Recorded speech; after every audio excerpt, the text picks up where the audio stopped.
This is real, ladies and gentlemen. They're not fake. They're not fake.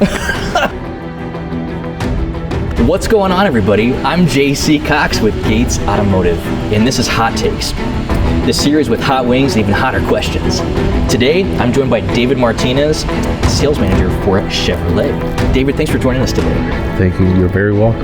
Let's see what I've gotten myself into today. How are you around spicy food? I think I do okay. I hold my own. Yeah? Yeah. Well, then we'll see where this goes. You ready to get started? Let's get started. Let's do it.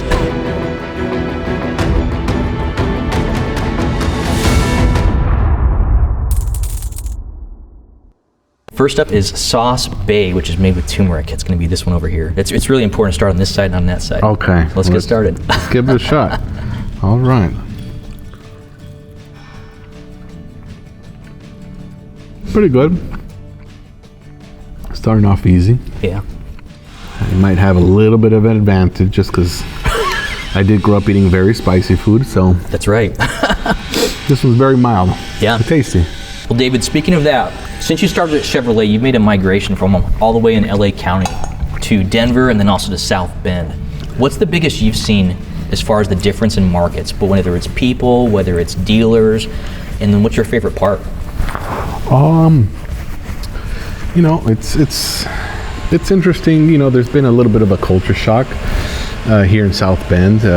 You know, we value face-to-face interactions more than anything else, sure, kind of as a way to build trust, and so you know, there tends to be a big preference to this. So I kind of had to learn to, you know, that invaluable face-to-face interaction here. But I loved it all. You know, in California we got the sun, but maybe a little bit overpopulation. Yeah. Denver, it really introduced me to real seasons, I guess you can say. I got my first taste of snow living in Denver. I learned how to shovel a driveway for the first time. As an adult?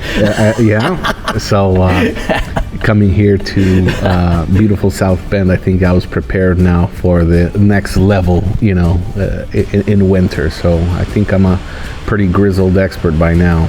I like to believe so anyway. You ready to try the next one? Sure, let's give it a shot.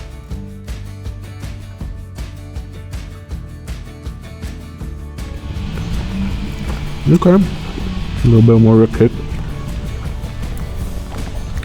It's pretty good. It is.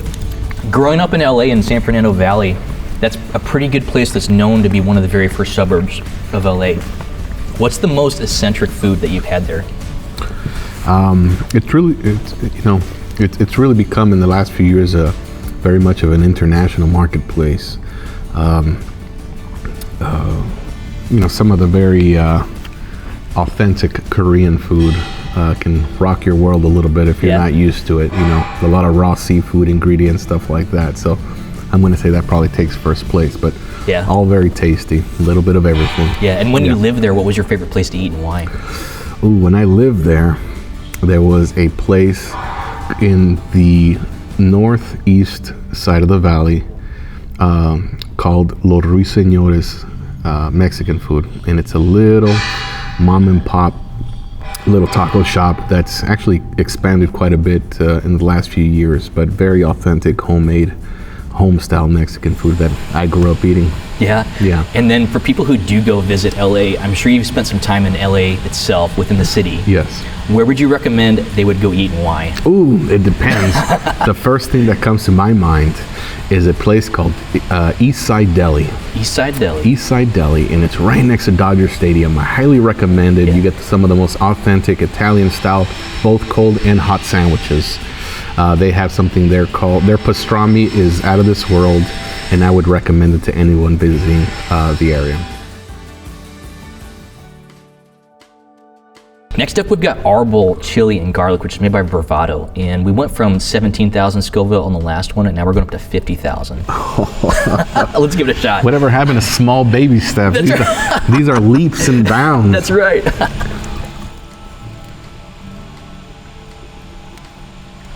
This one's actually very tasty. I like it. We're starting to feel it just a little bit more. Oh yeah. Working for Chevrolet for so long, you've been a part of some very big changes in the industry. From the EV change that they're trying to work on now, the pandemic, and then also even before that, they were still trying to find themselves after bankruptcy. What has been the biggest highlight of you working at Chevrolet so far? And then also, what has been the biggest struggle you've had so far at Chevy? We're definitely at times an older company that's trying to, reinvent itself a little bit, but still trying to keep some of its unique characteristics. I think one of the best things to work with here is there's definitely been a shift in culture in which we're a lot more open and transparent.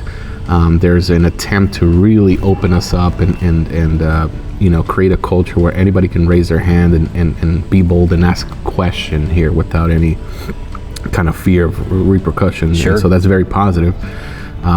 Some of the negative or some of the toughest aspects I would say is that we still have a little bit of ways to go. We had a culture in the past that was very siloed. We had companies kind of competing against each other, even though we were all internal here. That's true. So we're kind of shifting away from that. So, and how big of a competition do you see between the different brands when they're competing for each other? Is it one team that's through GM, or is there this big competition between the brands itself? It definitely feels like we're a lot more one team now. That's good. Where we were a lot better placed than we were in the past. That's for sure. That's great. So that's been a very big positive influence, huh? Absolutely. Yeah. I'm glad to see we can all kind of lean in each other here for the benefit of the consumer. You ready for the next one? Yeah, that one kind of sneaking up on me. It's sneaking. So how you doing so far? I think I'm doing good, but let's see. Let's power through this. So now we're at the halfway point, and this next one is a bravado also. So it's Manuka Honey Passion Fruit, okay. And you go from about 50,000 Scoville all the way to 70,000. So it's a little bit of a jump with 3 left. Let's check it out. Let's check it out. You seem to be eating these just fine. Are you used to them now? So that's a good question. I always try to mirror what the guest is doing. So if you're getting through with no struggle, Yeah. I tell myself to quit being a sissy, if I can say that, and just kind of get through it. Plus, I'm trying to focus on the questions ahead too, which is kind of hard. It's your show. You can say whatever you want. That's right. I can definitely feel it now. Yeah, and this one's got a slightly different flavor because it's got more of a honey base. It's sweet and very spicy at the same time. Oh wow. Okay. Starting to feel it. Also, this is the point where when you're wiping your fingers, that's when you realize you need to start wiping instead of just sucking them. Yeah. Like, okay, we need to limit how much sauce is getting in your mouth, right? All right, Jordan, you're getting to me here. Yeah. Things are heating up, huh? Yes, sir. So Chevy as a whole, just like we talked about, has done a great job at reinventing themselves and bringing to light the new EV vehicles that are coming to market. They've had some great ones like the Silverado EV, the Equinox, the Blazer. Obviously, they've had the Bolt out for several years now. What would you say is the most important thing that consumers are looking for when they're trying to buy an EV? They want an affordable vehicle, that has all the amenities and safety features that they've grown accustomed to throughout the years. And I think that Chevrolet is best positioned to do that. We're aiming towards your average American consumer, and there's going to be an option for them across the board, whether it's truck, whether it's a small medium SUV, and it'll be in an affordable price range that's affordable. Sure. To the average consumer. So I think that's good. And the other thing I think is your range, and I think I think everyone's going to be pleasantly surprised and happy with the ranges that they'll be able to get out of a single charge. Yeah, I think that's a huge thing for people is that they want to know what their range is, and especially with resources like the GM app, so you can actually go in and see what your range would be on certain EVs that are out there. Yeah. So I think that's really important. Our Ultium platform is really extraordinary, both from a range perspective, both from a maintenance perspective. It's really, really, well thought out technology that is going to jive really well with your average driver here. One of the things you mentioned earlier was some big announcements maybe that were coming at the end of this year. Maybe some things that other people don't know that you know. and maybe we need to wait like another 2 weeks before we try and get you to spill the beans on the big secrets. Okay. But what is one big thing you're really excited about that's coming out this year? Or coming to the public? You must be trying to get me in trouble. You're right. This is a setup. This is a sting. We were sitting here by Chevy and GM, right? Well, like I mentioned during our podcast session, I don't think I can reveal anything that hasn't already been said. But very recently, we've released news, obviously, of our partnership with the Tesla charging network that's going to be open up here to consumers nationwide, and also just the sheer amount of EVs that have already been greenlit for this year from our Corvette, EV.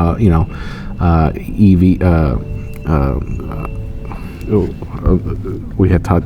Which the sauce is getting to you, huh? Yeah, this is it's fogging my mind here. It's almost like that's intentional, huh? Corvette, Silverado, Blazer, Equinox, all coming this year. Please pull it up, look it up. These are beautiful vehicles. I would highly encourage anyone to take a look at them. But that's the latest and greatest from Chevrolet. If you're look up the E-Ray doing donuts on ice, right? That's what I was trying to get. This next one's the bomb, which is 136,500 on the Scoville rating, and this is really by far the most difficult one we're going to have so far. I mean, maybe we should just experience it first. Let's give it a shot. You ready? All right, let's do it. Ooh, this is hot.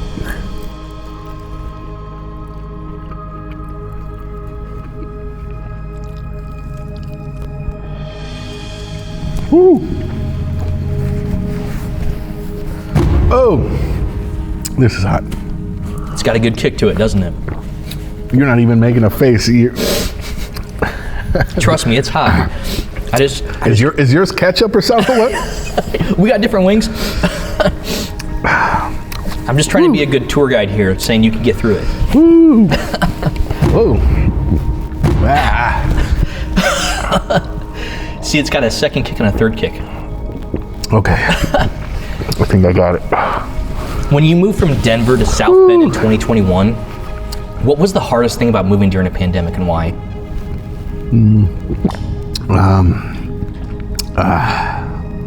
Wait, this is hot. Woo. That's why we call it hot takes, right? Repeat the question, please. Yes. So 2 years ago in 2021, you moved from Denver to South Bend. Yes, sir. Careful on your eyes. Yeah. Just be careful. So what was the hardest thing about moving your family during a pandemic and why? The school was kind of closed out there prior to us moving, so it was kind of tough there. A lot of storefronts were still shut down, so to kind of shop for a lot of household essentials was tough, and this is hot. Yeah, please. Also, this is not sponsored by Tums, but got some Tums if you need them in a little bit. So it was tough, but we managed through it. We stuck through it. Everyone was very welcoming and helping, and the community really came together, and a lot of dealership personnel was quick to kind of show us a lot of great spots that were still kind of up and running here during the pandemic. So that's right. We were able to get a lot of help. You're shedding some real tears now. Look at that. Did you think it was going to be this hot? No, that one, the jump from these other ones to this was quite significant. That was good. So if anything, this is a good thing because we've gotten past the turning point. We got past the hardest part. Yeah. Now, the next one's going to be the hardest. All right. We're going from 136,500 Scoville to 2 million. The last one is made by Hot Ones. It's called the Last Dab XXX. And it's a little bit of a tradition to add a little bit of a dab on this last one. You don't have to if you don't want to. And then be very careful about how much you're putting on. So just do a little bit. That's more than enough. Oh, you're going in for it. All right, let's do it. Have you just burned off all your taste buds by now? Yeah. You have too at this point, haven't you? Yeah. Well, You're making me feel Trying to bad delay with this. You're making me feel bad with your straight face. I don't know how you're doing. Like I said, I'm just trying to be a good tour guide here. Like, hey, you can get through this. I thought I was tough. You're very tough. You're still going. This was a humbling experience today. Oh man, you ready for this? Let's do it. I think we got to do a cheers now. David Martinez. Woo. Yeah, that's right. Fill up.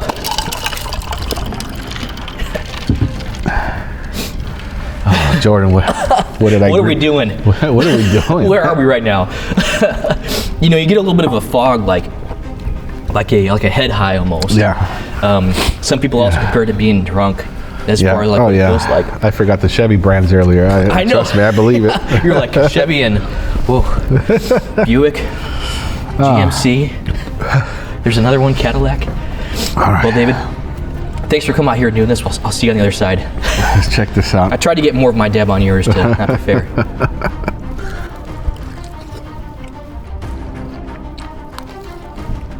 Whoa. Oh. Whew. Okay.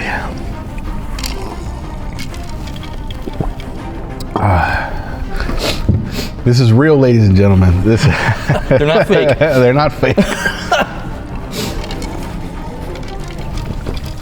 Look at these tears of joy. You're just so happy to be out here talking about Chevy. I'm gonna think twice about agreeing to do something with you. That's right. Next time that JC calls you, you're gonna be like, what the? Maybe not. All right, we beat it. We did it. We defeated it. So David, whoa. Oh boy. You okay? Yes. So David, here we are on the other side of Six Wings. And I would say the future of Chevrolet is so bright. We just talked about what's happening at the end of this year and the next couple of years coming up, not only with EVs, but also with their lineups that's changing. What is your favorite thing that's coming to Chevrolet and why? That was hot. My favorite thing that's coming to Chevy is that even though we talked about all this beautiful and awesome EV technology and EV lineup, we're still going to be taking care of all your what we call ICE, your internal combustion engines, for the foreseeable future. So as long as there's a demand, Chevy will be coming out with a dual lineup strategy. You're still going to see the EVs, but you're still going to see your internal combustion engines still being sold under the Chevy banner, so customers can choose what they feel is best for them. Oh, and that's yeah, that's. Oh boy, look at you, David Martinez, facing off with the wings of death and living to tell the tale. Oh. Now there's nothing left to do except for roll out the red carpet for you. So David, this camera, that camera, tell everybody what else Chevy has going on this year. Keep your eye out, please, Chevy.com. Look at all the cool lineup out there, both in terms of cool internal combustion engines, as well as the EV stuff, the EV lineup here coming out, both in SUV as well as truck, as well as a lot of the cool off-road things Chevy is doing. Silverado HD off-road. Look forward to that too. That's right.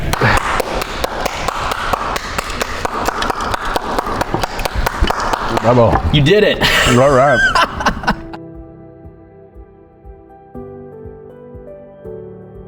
Yeah.